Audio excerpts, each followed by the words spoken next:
What you are about to hear represents the single most catastrophic strategic miscalculation that the United States could make in the 21st century, and the Pentagon wargamed this scenario 3 times in the last 18 months. Each simulation ended the same way. Each simulation produced outcomes so devastating that the results were immediately classified and never discussed publicly. But the structural analysis reveals exactly what those simulations showed, and the implications are genuinely terrifying. The night a US blockade of China begins will be studied in military academies for generations, not as an example of American power projection, but as the exact moment when the global economic system as we know it ceased to exist. This is not hyperbole. This is not fear-mongering. This is what happens when you take the world's largest manufacturing economy, the world's largest trading nation, and the linchpin of every global supply chain, and you attempt to strangle it with naval power. There are developments occurring right now, intelligence assessments that reached Washington 2 weeks ago, suggesting that contingency planning for precisely this scenario is already underway. Mainstream analysts are not yet willing to discuss what this means. The implications are too disturbing. The cascading consequences are too vast, but the structural analysis makes it unavoidable. Let me be very clear about what we are examining tonight. This is not about whether a blockade is morally justified or politically wise. This is about what actually happens in the first 48 hours after the United States Navy attempts to close Chinese ports and choke off the sea lanes that carry 85% of China's oil imports and 70% of its total trade volume. 3 questions will drive everything that follows. How does China respond in the immediate term? What happens to the global economy when just-in-time supply chains collapse simultaneously across every sector? And what does America do when it realizes that the blockade is destroying the American economy faster than it is damaging China? There are no comfortable answers tonight. But the truth, however brutal, is the only thing worth saying.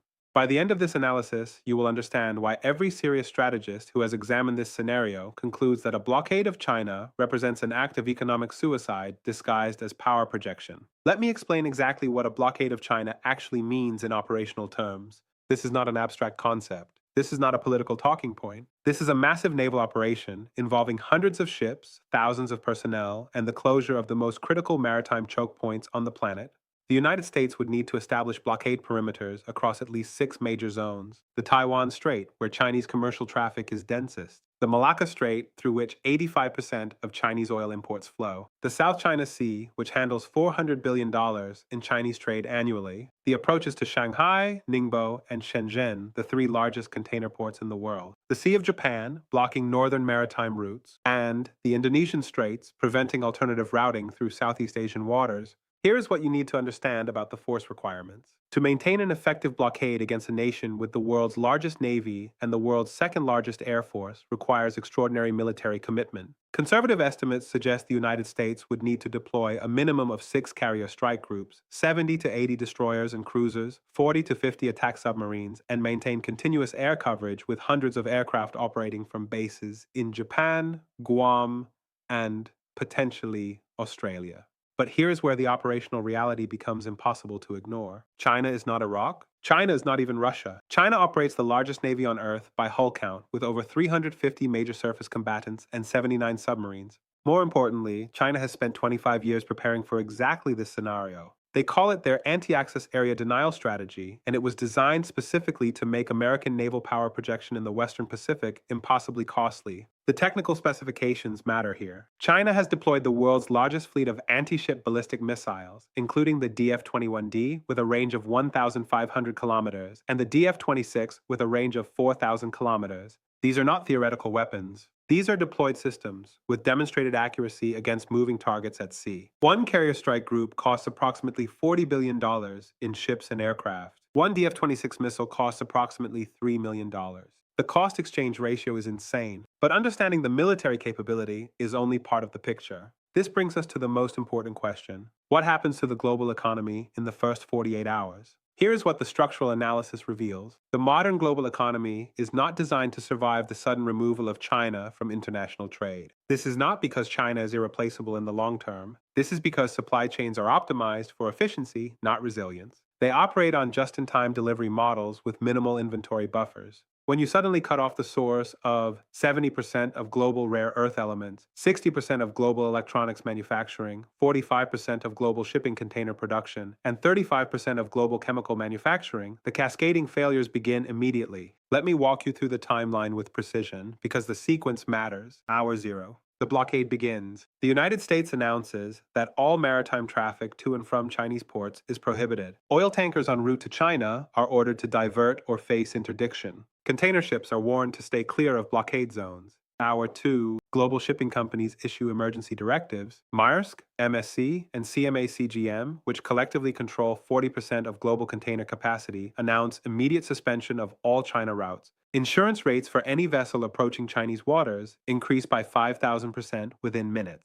Lloyd's of London declares Chinese maritime zones a war risk area. Shipping effectively stops. Hour 6. The Shanghai Stock Exchange opens and immediately crashes. Circuit breakers are triggered within 4 minutes as panic selling erases $2 trillion in market value. The Hong Kong Hang Seng Index collapses simultaneously. Asian markets in Tokyo, Seoul, and Singapore follow in sympathetic decline. European markets open 6 hours later and experience their largest single-day decline since the 2008 financial crisis. Hour 12. The first supply chain failures become visible. Automotive plants in Germany, Japan, and the United States that depend on Chinese semiconductor supplies announce production halts. TSMC in Taiwan, which produces 92% of the world's most advanced chips, announces it cannot operate without specialized chemicals from mainland China. The global semiconductor shortage that crippled industries in 2021 was caused by a 10% reduction in supply. This is a total cutoff. Hour 24. Oil prices reach $300 per barrel. This is not speculative. This is mathematical. When you remove China's demand for 11 million barrels per day from global markets, while simultaneously cutting off exports from the Persian Gulf to China's allies who will now compete for alternative supplies, the price shock is immediate and catastrophic. Natural gas prices triple. Coal prices quadruple. Every energy-intensive industry on Earth faces sudden cost explosions. Hour 36. The retail sector begins to comprehend its exposure. 68% of Walmart's inventory originates in China. 72% of Amazon's physical product sales come from Chinese manufacturers. Target, Best Buy, and Home Depot have inventory buffers of approximately 30 to 45 days for most products. After that, the shelves go empty. American consumers face product shortages not seen since World War II. Hour 48. The food crisis begins. This is what most analysts miss. China produces 60% of the world's fertilizer precursor chemicals. Indian, Brazilian, and American farmers depend on Chinese urea, phosphates, and potash for crop production. The spring planting season for Northern Hemisphere agriculture is devastated. Food prices globally increase by 40 to 60% within weeks. Nations that import 80% of their food face genuine starvation risk. But here's where it gets worse. Here is where the second-order effects begin. The petrodollar system depends on global trade flowing through the dollar as the settlement currency. When you remove 35% of global trade volume, the demand for dollars collapses. Countries holding U.S. Treasury bonds as reserves suddenly face a choice. Continue holding dollar-denominated assets that are losing value as trade denominated in dollars shrinks, or diversify into alternative reserves. The Treasury market experiences its first serious liquidity crisis since its creation. Interest rates spike as foreign buyers disappear. The U.S. government, which depends on continuous Treasury sales to finance its deficits, faces a funding crisis. The Federal Reserve must choose between watching the government default or printing money at a scale that makes the 2020 stimulus look modest. Either choice produces catastrophic outcomes. Let me be very clear about what this means. The United States economy is not insulated from Chinese supply chain disruption. The United States economy is fundamentally dependent on Chinese manufacturing at every level, from basic consumer goods to advanced defense systems. 23% of U.S. military weapon systems include components manufactured exclusively in China. The F-35 fighter jet, America's most advanced combat aircraft, contains components from Chinese suppliers that have no alternative source. Now that we understand what happens economically, we need to examine what China actually does in response. This is where the underestimation becomes fatal. This is where American strategic planning encounters reality that the war games cannot dismiss. China has been preparing for economic warfare with the United States for 2 decades. They watched what America did to Russia with sanctions. They studied what America did to Iran with oil embargoes. They analyzed every economic weapon in the American arsenal and built systematic countermeasures. The blockade scenario is not a surprise to Beijing. It is the scenario they have been preparing for since Xi Jinping took power. First response.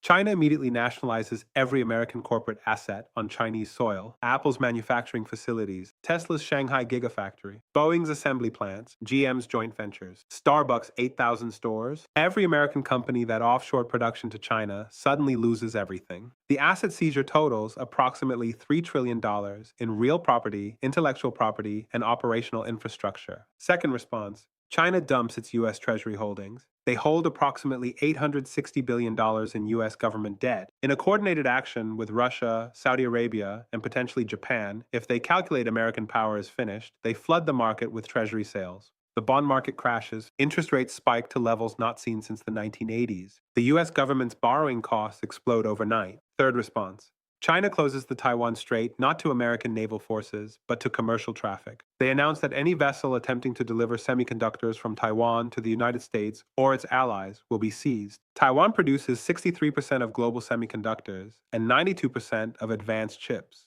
The American technology sector, already reeling from the loss of Chinese manufacturing, now faces total collapse of its chip supply. Fourth response, and this is the one that changes everything. China does not attempt to break the naval blockade with military force. They do not need to. They simply wait. They have strategic petroleum reserves sufficient for 120 days at reduced consumption. They have food reserves sufficient for 18 months. They have rare earth stockpiles sufficient for 3 years of domestic industrial production. Their economy can operate in isolation far longer than the global economy can operate without China. Meanwhile, American ships maintaining the blockade require continuous resupply of fuel, food, and munitions. The logistics train stretches across the Pacific. The cost of maintaining 6 carrier strike groups on station is approximately $2 billion per week. After 6 months, the United States has spent $50 billion maintaining a blockade that has destroyed its own economy while China weathers the storm behind its strategic reserves. History provides no comfort for those who think America can win this confrontation. Let me walk you through the pattern, because the pattern is unmistakable. Every empire that attempted to strangle Chinese trade through naval blockade has failed catastrophically. The British Empire at its height, when the Royal Navy ruled every ocean, attempted to control Chinese trade through the port system in the 19th century. The result was not British dominance. The result was the Opium Wars, which Britain won militarily, but which began the process of imperial overextension that ultimately destroyed British power. China absorbed the damage, adapted, and survived. Britain collapsed within a century. The Japanese Empire attempted to create a Greater East Asia co-prosperity sphere that would economically isolate China from Western trade in the 1930s. Japan controlled the seas. Japan controlled the air. Japan occupied the major Chinese ports. The result was not Japanese dominance. The result was a grinding war of attrition that consumed the Japanese military, bankrupted the Japanese economy, and ended with nuclear weapons dropped on Japanese cities. China survived. Japan was destroyed. The Soviet Union attempted to economically isolate China in the 1960s after the Sino-Soviet split. They cut off all trade, all technology transfer, all economic support. China was desperately poor. China had just experienced the Great Famine. China appeared vulnerable. What happened? China developed its own industrial base, its own nuclear weapons, its own technological capabilities. The Soviet Union collapsed in 1991. China became a superpower. The pattern is unmistakable. You cannot strangle China into submission. The civilization is 4,000 years old.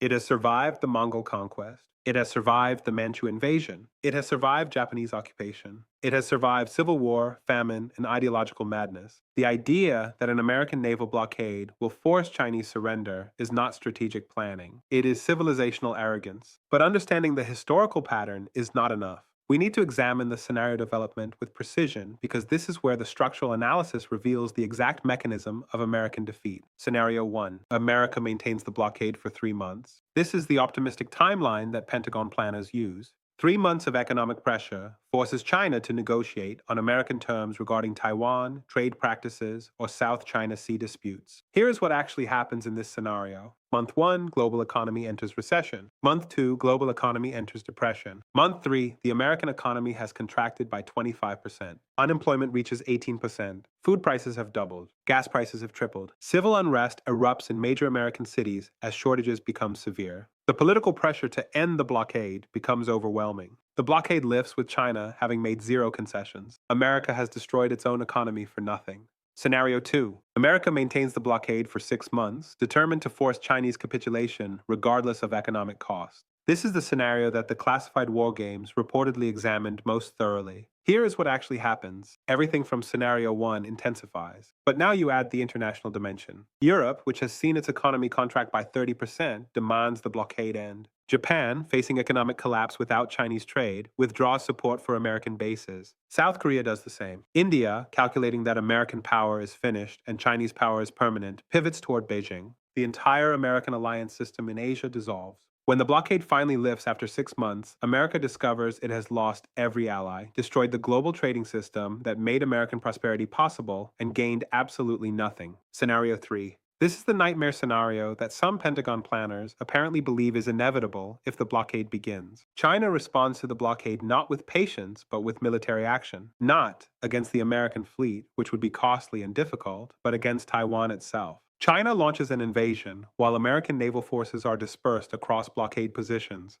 The United States must choose between maintaining the blockade or defending Taiwan. It cannot do both with available forces. Taiwan falls within 2 weeks while American ships watch helplessly from blockade stations. China then offers to resume trade with the rest of the world while maintaining a counter-blockade of American goods. The global economy accepts Chinese terms. America is isolated instead of China. Let me be absolutely clear about the conclusion that emerges from this analysis. A blockade of China is not a viable military strategy. It is not a credible threat. It is economic suicide dressed up as power projection. Every serious analyst who has examined this scenario reaches the same conclusion. The only question is whether American political leadership understands this reality or whether they will blunder into catastrophe through ignorance or desperation. This is not prophecy. This is structural analysis. This is game theory applied to great power competition with nuclear weapons, mutual economic dependence, and asymmetric capabilities. When you feed those variables into any rigorous analytical framework, the outcome is inevitable. America cannot blockade China without destroying itself faster than it destroys China. The implications are genuinely disturbing for American strategic planning. For 75 years, American military doctrine has depended on the ability to project power globally through naval supremacy. The carrier strike group has been the symbol and instrument of American dominance. What this analysis reveals is that against peer competitors with sophisticated anti-access capabilities and deep economic integration into global systems, naval blockade as a strategy is obsolete. The weapon that won World War II and intimidated adversaries throughout the Cold War is now a historical artifact. But here is what you need to understand about how this will likely play out. The blockade will probably never happen precisely because the consequences are so catastrophic. The value of the threat is not in its execution, but in its deterrent effect. America wants China to believe that blockade is possible, so that China moderates its behavior regarding Taiwan, the South China Sea, and regional dominance. China wants America to understand that blockade means mutual destruction, so that America never attempts it. This is the classic game theory stalemate. Both sides possess weapons that would destroy both economies if used. Both sides therefore engage in careful signaling, crisis management, and gradual accommodation rather than direct confrontation. The Cuban Missile Crisis provides the template. Neither side wants war. Neither side can afford war. Therefore, both sides step back from the brink while claiming victory to domestic audiences. What worries me, and what should worry anyone paying attention to these dynamics, is that this rational calculation depends on both sides accurately understanding the costs and risks. It depends on clear communication and sophisticated analysis prevailing over domestic political pressure and nationalistic emotion. History suggests that this is not guaranteed. World War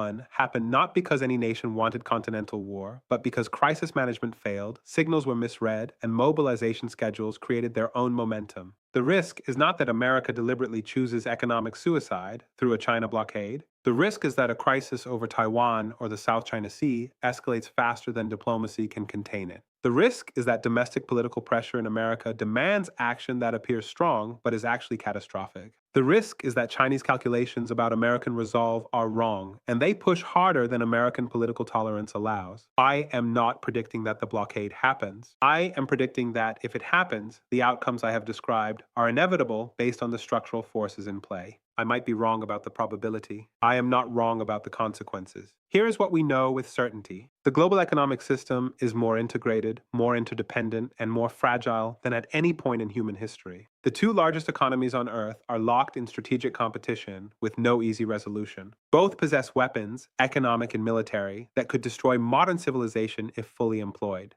And the political incentives in both nations push toward confrontation rather than accommodation. We are living through the most dangerous great power competition since the Cold War, with the added complexity that the competitors are economically joined in ways that America and the Soviet Union never were. The Soviet economy could be isolated because it was already isolated. The Chinese economy cannot be isolated because it is the economy. Attempting to separate China from the global trading system is like attempting to remove the heart from a body while keeping the body alive.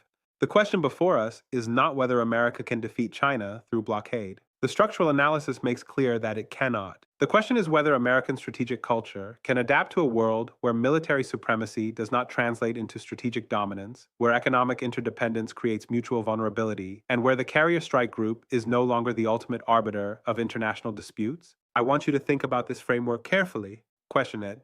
Test it against what you are seeing in the news. Examine the assumptions. Challenge the conclusions. The most important thing is never to accept any analysis, including this one, without thinking critically about the evidence and the logic. We will continue to watch these developments closely as US-China tensions evolve. The structural forces I have described are not going away. The economic interdependence is not going away. The military capabilities on both sides are not going away. How political leadership in Washington and Beijing navigates these realities will determine whether we see catastrophic confrontation or managed competition. This is the analysis. These are the stakes. The game board is set. Now we watch how the players move.